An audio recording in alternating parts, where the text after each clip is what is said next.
हाँ भाई, प्यारे बच्चों, हम जो है लास्ट लेक्चर में ग्रेविटेशनल पोटेंशियल के बारे में डिस्कस कर रहे थे। हम लोग ये देख रहे थे कि जो पोटेंशियल है वो किसी पॉइंट की लोकेशन के बारे में बात करता है। जैसे कि मैंने बोला था कि ए पॉइंट जो है उसके ऊपर यदि कोई टेस्ट मास आता है तो उसको 200 जूल एनर्जी मिलती है। बी पॉइंट के ऊपर यदि कोई टेस्ट मास आता है तो उसको 100 जूल एनर्जी मिलती है। दैट मीन्स यहाँ पे जो टेस्ट मास की जगह हम लोग कोई दूसरा भी टेस्ट मास लेके आएंगे, कोई दूसरा भी ऑब्जेक्ट लेके आएंगे, तो वो भी ए पॉइंट की लोकेशन के ऊपर 200 जूल एनर्जी गेन करेगा और बी पॉइंट की लोकेशन पे 100 जूल एनर्जी गेन करेगा। दैट मीन्स यहाँ पे जो 200 जूल एनर्जी का जो पोटेंशियल है वो ए पॉइंट पे है और 100 जूल एनर्जी का जो पोटेंशियल है वो बी पॉइंट पे है। तो पोटेंशियल जो है किसी की लोकेशन की कैपेसिटी होती है, लोकेशन की करेक्टरिस्टिक्स होती है। यदि मैं कहूँ कि ये 200 जूल किसको मिलती है तो ये हमारे पास में उस ऑब्जेक्ट की करेक्टरिस्टिक्स हो जाएगी जो यहाँ पे आके रुकेगा। तो potential is the characteristics of A location and energy is the characteristics of A object. हम लोग जो है इसी चीज़ को समझते हैं और ये बहुत ही इंपॉर्टेंट चीज़ है क्योंकि इसके भी आप पे हम लोगों को बहुत सारी चीज़ें अभी आगे पढ़नी है। मान लीजिए हमारे पास में अर्थ है और इसको कुछ ऐसे समझिए कि मान लीजिए हमारे पास में अर्थ है जो ये देखने से स्पेरिकल दिख रहा हमको, तो हम लोग एज्यूम कर सकते हैं कि हमारे पास में अर्थ है। इस अर्थ से एक डिस्टेंस के ऊपर, ये वाली जो डिस्टेंस है, इस डिस्टेंस के ऊपर एक ऑब्जेक्ट रखा हुआ है। अर्थ क्या कर रही है, इस ऑब्जेक्ट को अपनी तरफ खींचने की कोशिश कर रही है। हम लोग क्या चाहते हैं, इस ऑब्जेक्ट के ऊपर हमें एक फोर्स लगाना है। तो जो फोर्स की डायरेक्शन होगी वो हमारे पास में इधर होगी।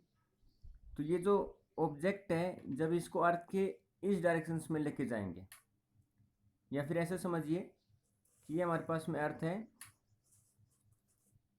और जब इस ऑब्जेक्ट को इस अर्थ से दूर लेके जाएंगे तो हम लोग ये देखते हैं कि हमें इस ऑब्जेक्ट के ऊपर एक फोर्स लगाना पड़ेगा, जिसकी वजह से ये ऑब्जेक्ट जो है ये डिस्प्लेसमेंट करेगा, ये वाला ऑब्जेक्ट, और ये ऑब्जेक्ट जो है यहाँ पे आ गया।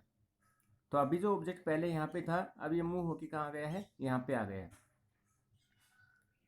तो जब ये ऑब्जेक्ट मूव होके यहाँ से यहाँ पे आएगा तो इस ऑब्जेक्ट ने यहाँ से लेके यहाँ तक कुछ ये डिस्प्लेसमेंट किया, और ये डिस्प्लेसमेंट हम लोगों ने इसके ऊपर फोर्स लगाया इस ऑब्जेक्ट के ऊपर ऐसा मूव करा के। जब क्या किया, इस ऑब्जेक्ट ने इतना फोर्स लगाने का इतना डिस्प्लेसमेंट किया। मतलब हम लोग ये कह सकते हैं कि हमें इस ऑब्जेक्ट के ऊपर कुछ वर्क डन किया होगा। ठीक है, अब कुछ वर्क डन किया होगा तो वर्क डन करने के लिए हम लोगों को जरूरी है कि एनर्जी की रिक्वायरमेंट होती है। जैसे हम लोग कोई भी काम करते हैं तो what we need, basically we need energy. उसी प्रकार से इस ऑब्जेक्ट को यदि मैं यहाँ से लेके यहाँ तक लेके जाता हूँ मूव करके, तो हमें इस ऑब्जेक्ट के ऊपर कुछ वर्क डन करना पड़ेगा, मतलब कुछ एनर्जी का कंजप्शन करना पड़ेगा। तो यदि मैं कहूँ कि ये मेरे पास में एक पॉइंट है, इस पॉइंट पे कुछ पोटेंशियल होगा, क्योंकि ऑलरेडी जो है अर्थ इसके ऊपर एक फोर्स लगा रही है तो इसके पास कुछ ना कुछ तो क्या होगी, पोटेंशियल एनर्जी होगी। अब जब इस ऑब्जेक्ट के ऊपर और ज़्यादा हम लोगों ने फोर्स लगाया और इस ऑब्जेक्ट को मूव करके हम लोग यहाँ से लेके यहाँ तक लेके गए, तो इसकी एनर्जी क्या हो गई होगी, और ज़्यादा इंक्रीज हो गई होगी, मतलब इसका पोटेंशियल और ज़्यादा इंक्रीज हो गया होगा। जब ये ऑब्जेक्ट यहाँ से लेके यहाँ तक जाएगा तो इसका पोटेंशियल और ज़्यादा इंक्रीज हो गया होगा। तो इस पॉइंट के बीच में और इस पॉइंट के बीच में, दोनों के बीच में पोटेंशियल का एक डिफरेंस आ जाएगा, और वही डिफरेंस क्या कहलाएगा, हमारा पोटेंशियल डिफरेंस। क्योंकि ये पोटेंशियल डिफरेंस अर्थ की ग्रेविटी का कारण बना, क्योंकि अर्थ इस ऑब्जेक्ट को यदि अपनी तरफ नहीं खींचती तो हमें इस ऑब्जेक्ट के ऊपर कोई फोर्स नहीं लगाना पड़ता और हम इसको आराम से लेके जाते। लेकिन हमें फोर्स क्यों लगाना पड़ रहा है इसको इधर से इधर मूव करने के लिए, क्योंकि अर्थ जो उसको अपनी तरफ ही खींच रही है। इसलिए ये जो पोटेंशियल का डिफरेंस बना ये अर्थ की वजह से बना, इसलिए the difference of this point to this point is known as gravitational potential energy या ग्रेविटेशनल पोटेंशियल डिफरेंस। ओके, उम्मीद आपको ये चीज़ समझ में आई होगी। आगे चलते हैं। तो ये एक पॉइंट है और इस टेस्ट मास को मैं यहाँ से यहाँ तक लेके जाना चाहता हूँ, तो हमें इन दोनों पॉइंट के बीच में पोटेंशियल डिफरेंस देखने को मिलता है। मान लीजिए हमें ये जो एक पॉइंट है, इस पॉइंट की पोटेंशियल एनर्जी है यू ए। यू जो है यहाँ पे पोटेंशियल एनर्जी को इंडिकेट करता है, इस पॉइंट की पोटेंशियल एनर्जी है यू बी। तो हम लोग ये जानते हैं कि यू बी जो होगा वो ज़्यादा होगा, क्योंकि हम लोगों ने कुछ वर्क डन किया और तब तक ये यहाँ पे आया है, इसलिए इसकी एनर्जी ज़्यादा होगी। तो U B is greater than किससे होना चाहिए, यू ए से। तो we can simply write down U B is greater than U A. तो वर्क डन हम लोगों ने किया A to B, work done we done from A to B, किसके ऊपर किया, तो आंसर टेस्ट मास के ऊपर। तो जब हम लोग वर्क डन करते हैं किसी टेस्ट मास के ऊपर, work done per unit test mass, that is called potential difference. भाई कितना वर्क डन किया हम लोगों ने इसके ऊपर, तो ये यहाँ पे जो पोटेंशियल था और यहाँ पे जो पोटेंशियल हो गया है, दोनों के बीच का डिफरेंस है, उतना ही हम लोगों ने वर्क डन किया। यदि ज़्यादा वर्क डन करेंगे तो पोटेंशियल डिफरेंस ज़्यादा हो जाएगा, क्योंकि हमें ज़्यादा वर्क डन करने के लिए ज़्यादा एनर्जी लगानी पड़ेगी। ठीक है, तो ये हो जाएगा हमारे पास में work done per unit mass, that is called potential difference. तो we can simply write down कि V B minus V A मतलब final potential minus initial potential, that is equal to work done A to B per unity mass, that is equal to potential difference. Let me say that ये जो B point हमारे पास में है, ये जो B point हमारे पास में, इस पॉइंट को मैं ले जाता इन्फिनिटी पे लेके गया। तो जब हमारे पास में पॉइंट बी इन्फिनिटी पे चला जाएगा, तो हम लोग ये जानते हैं कि इन्फिनिटी पे जो ग्रेविटेशन का फोर्स है वो हमारे पास में जीरो हो जाएगा। तो यदि वहाँ पे ग्रेविटेशन का फोर्स जीरो हो जाएगा तो अर्थ उसकी तरफ कोई ग्रेविटेशन फोर्स लगाएगी नहीं, और यदि कोई ग्रेविटेशन फोर्स नहीं लगाएगी तो हमें उस पॉइंट पे मतलब कि इन्फिनिटी के ऊपर किसी प्रकार से कोई भी वर्क डन करने की जरूरत ही नहीं होगी, क्योंकि वर्क डन तभी होगा तब हम इस ग्रेविटेशन फोर्स के अगेंस्ट इस ऑब्जेक्ट को लेके जा रहे हैं। ओके, ठीक है।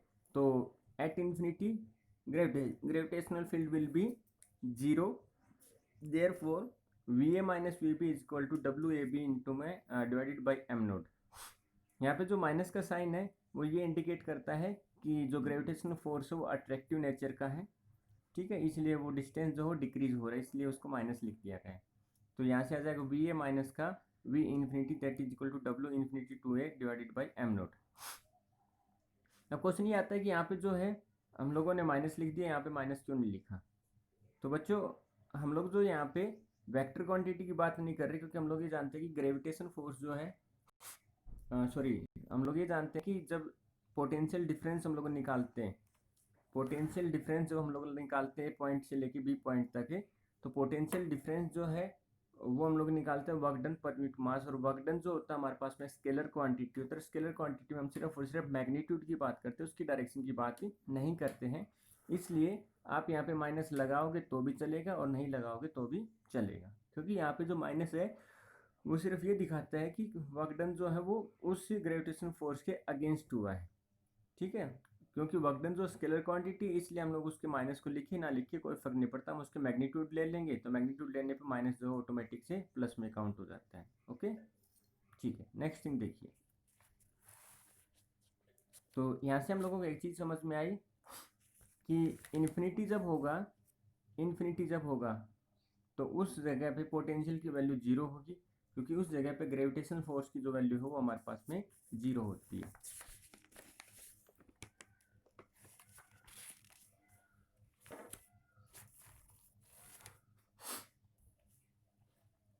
आगे देखते हैं एक्सप्रेशन जो है डेरिवेशन या कह सकते हैं ग्रेविटेशन पोटेंशियल का कैसे निकालते हैं। तो हम लोग ये कहेंगे कि एक पॉइंट है हमारे पास में इन्फिनिटी पे, और उस इन्फिनिटी पॉइंट पे जो ग्रेविटेशनल फील्ड होगी या ग्रेविटेशनल फोर्स होगा वो हमारे पास में जीरो होगा। हम लोग ये चाहते हैं कि इन्फिनिटी से, मतलब यहाँ पे कोई पॉइंट होगा इन्फिनिटी से we want to bring a point mass या test mass at the point of P. मतलब कि इन्फिनिटी से हम उस टेस्ट मास को पी पॉइंट के ऊपर लेके आना चाहते हैं। तो पी पॉइंट के ऊपर लेके आने में हमें क्या करना पड़ेगा, भाई यहाँ पे जो वर्क डन है वो जीरो है, तो हमें इसके ऊपर कुछ वर्क डन करना पड़ेगा। और ये वर्क डन क्या होगा, फोर्स इंटू डिस्प्लेसमेंट। तो हम लोग ये कहेंगे कि इन्फिनिटी के ऊपर जो पॉइंट मास है या पॉइंट टेस्ट मास है, उस टेस्ट मास के ऊपर हम लोगों ने फोर्स लगाना शुरू किया, जिसकी वजह से उसने डिस्प्लेसमेंट करना शुरू किया, और वो चलता चलता कहाँ लेके आना चाहते हैं, पी पॉइंट के ऊपर लेके आना चाहते हैं। तो पी पॉइंट तक लाने में हम लोगों को जितना टोटल वर्क डन करना पड़ेगा, और उस वर्क डन को हम लोग बोलेंगे पोटेंशियल के फॉर्म में, क्योंकि जितना वर्क डन करेंगे उतनी एनर्जी लगेगी, और जितनी ज़्यादा एनर्जी लगेगी उतना दो पॉइंट के बीच का पोटेंशियल क्या हो जाएगा, ज़्यादा हो जाएगा, जो चीज़ें हम लोगों ने थोड़ी देर पहले पढ़ी। तो we want to bring a test mass from infinity to point P, और इस टेस्ट मास को पी पॉइंट तक लाने में जितना हम लोगों को एनर्जी कंजम्पशंस करनी पड़ती है, that is called potential difference. Okay, तो what is the gravitation potential? तो amount of work done in bringing a test mass from infinity to that point without a acceleration. Okay, dimensional फॉर्मूले की हम लोग बात कर लेते हैं। तो पोटेंशियल हम लोगों ने देखा क्या होता है, work done per unit mass, test mass, work done का फॉर्मूला ये होता है, मास का ये होता है, सोल्व करेंगे हमारे पास में डायमेंशनल फॉर्मूला आ जाएगा। यूनिट की बात करते हैं तो यूनिट क्या हो जाएगा, वर्क डन की होती है जूल, क्योंकि वर्क डन क्या एक्चुअली कंजम्पशन ऑफ एनर्जी, और एनर्जी की यूनिट होती है जूल, तो जूल पर केजी। ये हमारे पास में एक अर्थ है जिसका मास जो है वो m है, इसकी रेडियस जो है वो यहाँ से लेके सेंटर से लेके इसके सरफेस तक जो है r होगी। हम लोग ये मान के चलते हैं कि अर्थ का जो पूरे पूरा मास वो उसके सेंटर पे है, तो सेंटर को हम लोगों ने लिख दिया है O, और हम एक इन्फिनिटी से P पॉइंट तक एक टेस्ट मास को लेके आना चाहते हैं। तो उससे पहले हम लोग मान लेते हैं कि टेस्ट मास जो है वो सीधा P पॉइंट पे ना आके एक पॉइंट A होगा, उस A पॉइंट तक टेस्ट मास ही आया होगा। भाई सीधी सी बात है ना, रास्ता तो यही रहेगा। तो मान लीजिए टेस्ट मास जो इन्फिनिटी से सीधा P पॉइंट पे ना आके इस रास्ते से आ रहा है, तो पहले वो कहाँ पहुँचा होगा, A पे पहुँचा होगा, ठीक है, फिर B पे पहुँचा होगा, फिर P पे पहुँचा होगा। तो मान लीजिए जो टेस्ट मास जब A के ऊपर पहुँचा होगा, तो अभी यहाँ पे जो है इन्फिनिटी नहीं है, तो यहाँ पे कुछ ग्रेविटेशन फोर्स की वैल्यू होगी। तो एक टेस्ट मास ये हो गया, मतलब एक ऑब्जेक्ट ये हो गया और एक ऑब्जेक्ट अर्थ हो गए। जब दो ऑब्जेक्ट के बीच में ग्रेविटेशन फोर्स लगता है, तो न्यूटन्स के लॉ ऑफ ग्रेविटेशन के अकॉर्डिंग फोर्स कितना होगा, तो हम लोग जानते हैं physical to G M naught upon x square. यहाँ पे एम नोट जो है वो टेस्ट मास है, ठीक है। हम लोग ये मान के चलते हैं कि जो ऑब्जेक्ट है उसके ऊपर थोड़ा सा फोर्स लगाया गया, जिसकी वजह से ऑब्जेक्ट ने थोड़ा सा डिस्प्लेसमेंट किया गया, मतलब we done a small work done. तो जब हम उसके ऊपर स्मॉल वर्क डन करेंगे तो इसने dx नाम का डिस्टेंस ट्रेवल किया। एक्चुअली में क्या होता है कि हम लोग जो कैलकुलस मेथड यूज़ करते हैं, मतलब हम लोगों ने एक लाइन लिखी हुई है ऊपर विदाउट एक्सेलरेशन। तो विदाउट एक्सेलरेशन का मतलब ये है बच्चों, यहाँ पे हम लोगों ने एक लाइन लिखी हुई है कि to bring object without acceleration, ठीक है। तो विदाउट एक्सेलरेशन इसलिए करते हैं क्योंकि हम लोग ये जानते हैं यदि इसके अंदर एक्सेलरेशन शुरू हो जाएगा, तो उस एक्सेलरेशन के कारण हम लोगों को कुछ एक्सटर्नल एनर्जी जो है स्पेंड करनी पड़ती है। जैसे भाई कांस्टेंट वेलोसिटी है, तो हमें कोई एक्सटर्नल एनर्जी जो है स्पेंड नहीं करनी पड़ती, क्योंकि हम लोगों ने पढ़ा है कि एक्सेलरेशन तभी क्रिएट होगा जब उसके ऊपर एक एक्सटर्नल फोर्स अप्लाई होगा, ठीक है। क्योंकि without external force energy without external force acceleration can not be produced, ठीक है। ये हम लोगों ने न्यूटन्स के सेकंड लॉ में पढ़ा है।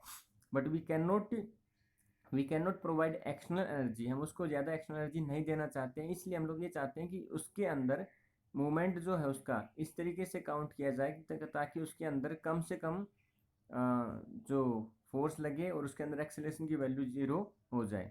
तो हम लोग क्या करते हैं, कैलकुलस मेथड यूज करते हैं कि तो कैलकुलस मेथड क्या कहता है कि जो पी पॉइंट है और इन्फिनिटी पॉइंट है, यहाँ तक के इतने लाखों करोड़ों स्मॉल स्मॉल स्मॉल चेंज कर कीजिएगा, मतलब इतने स्मॉल स्मॉल फैक्टर्स को तोड़ दीजिएगा कि वो ईच फैक्टर जो है वो इतना कांस्टेंट लगे कि हमें उसके अंदर जो फोर्स है उसकी वैल्यू चेंज होती हुई नहीं लगनी चाहिए, ठीक है। इसलिए हम लोग कैलकुलस मेथड को यूज करते हैं। ओके, आगे देखिए। तो जब ए ऑब्जेक्ट पे होगा तो ये होगा दो ऑब्जेक्ट के बीच में फोर्स, एक अर्थ हो गया और एक ये हो गया, दोनों को हम लोगों ने सोल्व किया तो हमारे पास ये आ गया। अभी हम लोगों ने इसके ऊपर एक स्मॉल फोर्स लगाया जिसकी वजह स्मॉल डिस्प्लेसमेंट किया और एक स्मॉल वर्क डन हो गया।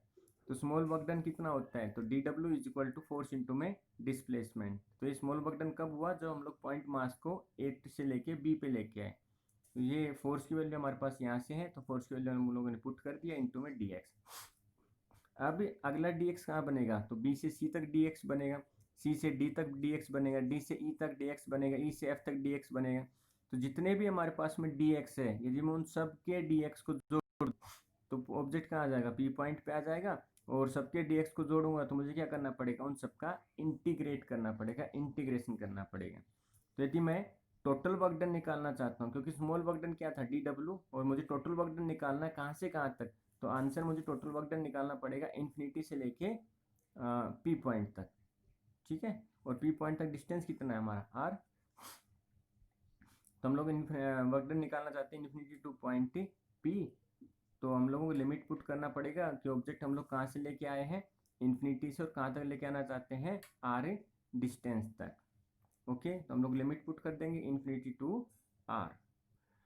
ओके, अगली चीज देखिए, ग्रेविटेशनल कांस्टेंट जो है वो कांस्टेंट है, मास ऑफ अर्थ कांस्टेंट है, जो टेस्ट मास है उसका मास भी कांस्टेंट है।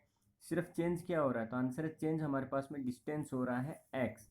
ये जो एक्स डिस्टेंस है ये हमारे पास में रिड्यूस होता चला जाएगा। देखिए यहाँ से यहाँ तक एक्स डिस्टेंस, फिर रिड्यूस हुआ रिड्यूस हुआ रिड्यूस हुआ रिड्यूस हुआ, मतलब एक्स डिस्टेंस जो हमारे पास में घट रहा है। तो जो चीज़ें हमारे पास में घट रही है उनका हम लोग इंटीग्रेशन कर देंगे। तो जब इनका हम लोग इंटीग्रेशन करेंगे तो इंटीग्रेशन का जो हमारे पास में बेसिक फॉर्मूला होता है वो हम लोग जानते हैं, that is equal to integration x to the power n d x, that is equal to x to the power n plus one divided by n plus one. ये हमारे पास में जनरल फॉर्मूला होता है इंटीग्रेशन का। ठीक है, तो यहाँ पे एक्स की पावर कितनी है, तो एक्स की पावर हमारे पास में 2 है, और 2 को ऊपर लेके जाएंगे तो ये हो जाएगा एक्स टू द पावर -2। तो ये हो जाएगा x to the power -2 d x का इंटीग्रेशन करेंगे तो ये आ जाएगा एक्स, एन की पावर है यहाँ पे -2, तो -2 प्लस का 1 डिवाइडेड बाई -2 प्लस का 1, तो ये आ जाएगा x to the power -1 divided by -1। ये -1 इसको नीचे लेके जाएंगे तो ये आ जाएगा 1/x। तो एक्स टू द पावर -2 का जब इंटीग्रेशन करेंगे तो ये आ जाएगा माइनस का 1/x।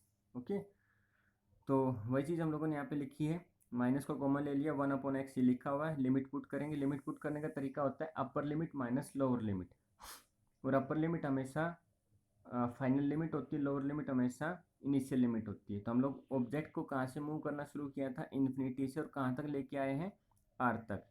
तो अपर limit minus lower limit put करेंगे तो 1/इन्फिनिटी क्या हो जाएगा 0, और सिर्फ यहाँ पे क्या आ जाएगा आर आ जाएगा एक्स की जगह पे। तो ये आ जाएगा हमारे पास में g(m)m0 एक्स की वैल्यू जगह क्या आ जाएगा r upper limit, minus lower limit की जगह पुट करेंगे एक्स, तो एक्स की जगह इन्फिनिटी पुट करेंगे, और इन्फिनिटी क्या हो जाएगा 1/इन्फिनिटी मतलब 0, तो वो पूरा 0 बन जाएगा।